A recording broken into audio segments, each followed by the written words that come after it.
Hello again, artists. In this video, we are going to talk more about this Welcome to Art form, and we're going to talk a little bit about that kit of materials that you will have for your time in art this year. This is your Welcome to Art form. Yours might be a different color. There may be a gold paper for 4th grade. This is the 5th grade paper, and my 7th and 8th graders, you have either pink or blue. So you might need to look for a different color if you're not a 5th grade student. So looking at this, we're gonna start up at the top where it says contact info. This is important for you if we go virtual for a long period of time. My email is right here up at the top. This might be a good paper to take home and stick on the fridge in case we do go virtual again. You will have this information at home and your parents can look at it too. Right under my email, you'll see your Google Classroom code. I have my 5th grade Google Classroom code here, so if you're in a different grade, yours may be different. Please make sure you join our Google Classroom for all of your lessons and updates. Below our contact info, you can see our expectations. So this is what I'm expecting from you during art class, whether we are in school or learning online. Effort, you all pretty much know what that means. What I mean by effort for art is I know that we're not all necessarily the best at painting and drawing, but I'd like you to try your best. So I'm looking to see that your artwork meets individual project requirements, which we'll talk about in a second, and it is smudge free and no tears, so you've taken care of it. You've at least tried your best to make a nice artwork, even if you're not the best at drawing or whatever we're working on. This is also connected to your grading. So as you can see, your effort and neatness is worth 40 points in a project. Down below, we have honesty and respect. That should also be something that hopefully you know what that means. But what I'm looking for when we're learning online is that your artwork is complete and you did your own work and no one else. Please do not ask your older siblings or parents or even copying pasting images from the internet. Not what we're looking for. I want to see that you did your own work this year. Honesty and respect also means you're using kind words and images that are appropriate for school and in your online communication. On time, I will give you a due date so you will know when artwork is due, but as you can see, these are up here, so honesty and respect is also worth 40 points on a project, and if your artwork is completed by the due date, that's another 20 points, which is a complete 100 if you do everything over here. So let's look at an example. This is a rubric for a 7th grade project called Op Art Funhouse.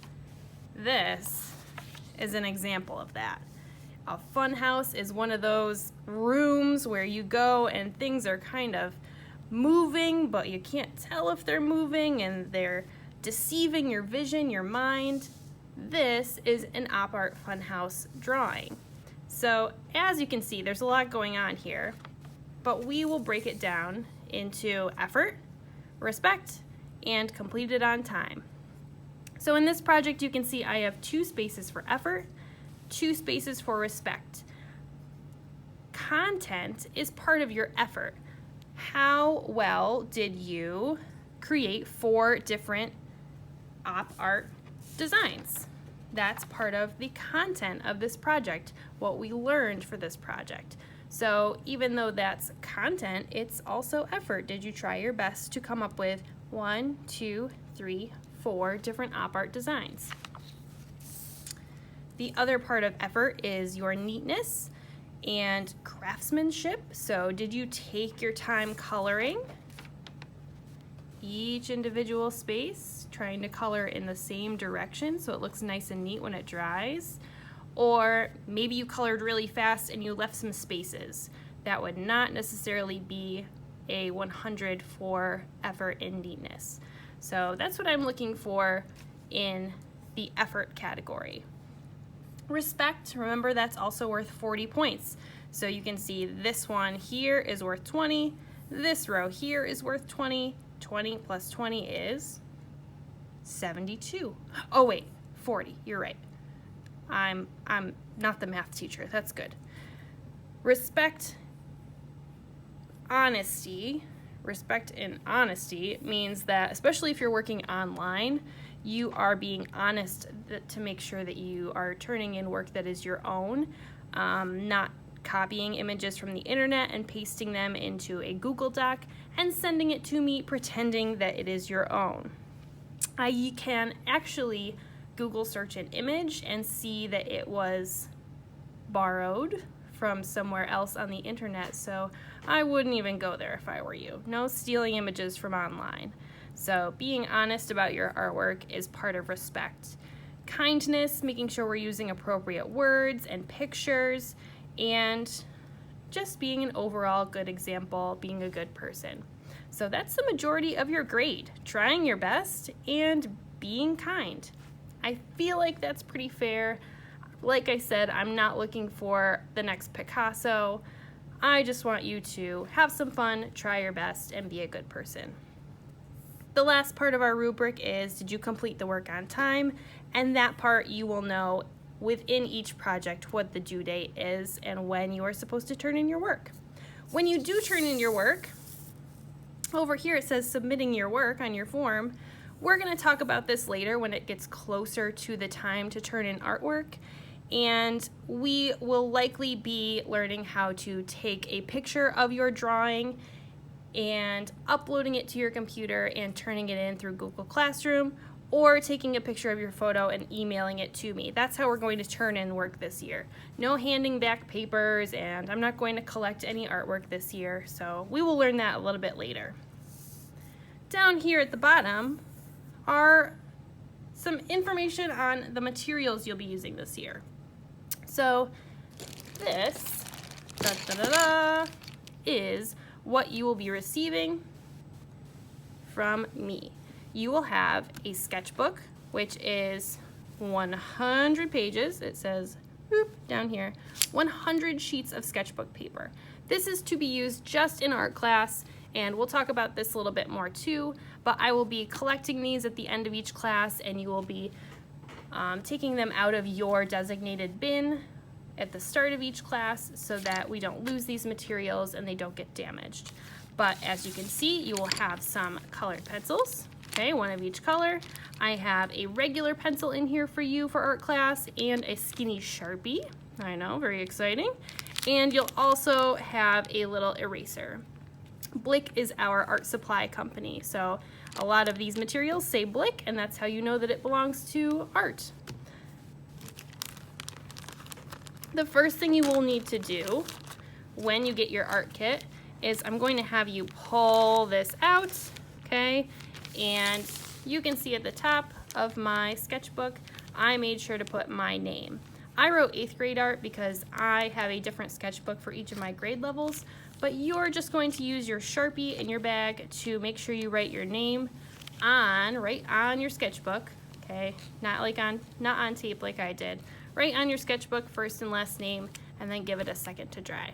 All right, and we'll talk about how to use these materials as we get into each project, but this is your art kit. These are the materials we will use for this year. If for whatever reason we go completely virtual, I just ask that you try to make sure you have some sketch paper at home, a pencil, and maybe some colored pencils. Hopefully that's something you might already have at home, so it won't be too much of a struggle. But if for whatever reason you don't have those materials at home, we can talk about having you take this kit home with you if we go completely virtual. Hopefully that won't happen. Another thing we should talk about on here is the very last box that says additional materials. There may be some projects where I need you to have a glue stick or a straight edge or a ruler, maybe some scissors. So these are things that I'd like you to have maybe tucked in your desk or in your backpack or wherever that safe place might be. But these are not going to stay in our art kit. They're going to stay with you, but maybe keep these just in case so that we have some extra materials on hand. One thing you should definitely have is a little pencil sharpener so that you can stay at your desk and sharpen your pencils and your colored pencils and not have to get up and move around the room. The last thing I'm going to talk about way down here is I do require you to have a charged computer and a set of headphones for the school year. So that is probably expected in most of your classes, but I just want to make sure you know we need to have a charged computer because, like you're watching this video right now, we're going to do a lot of YouTube video tutorials and online Google Classroom work this year. That's it. You can go ahead and go back to your Google slide where you found this video. See ya!